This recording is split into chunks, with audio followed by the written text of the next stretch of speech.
Takže tohle všechno, já to pak vyskládám doma. Koukneme se na účtenky.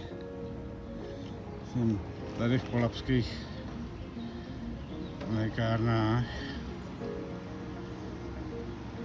Podnikový prodejně, tenhle prodej koupil za 121 korun. Takže Poděbrady má cenu navštívit tak od Sporánu, kdy se potřebují zbavit zboží.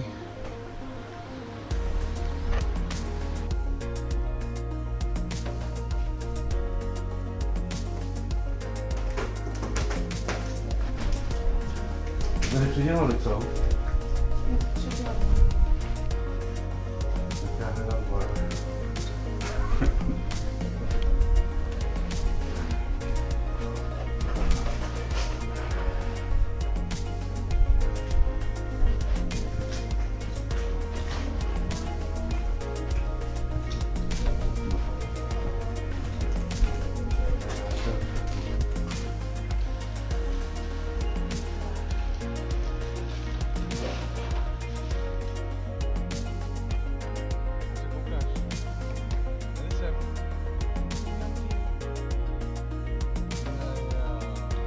Takže jsem dorazil domů, jo, takže to vezmeme. Polabský lékárny.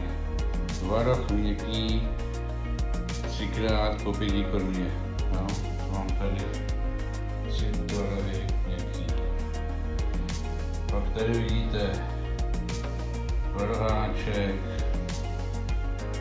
po 8 korunách, Termix, jahody po 9 korunách, žervé za 6,50, skyry. Skyry jsou tady jahodový po 7 korunách a kokosový za 3 koruny.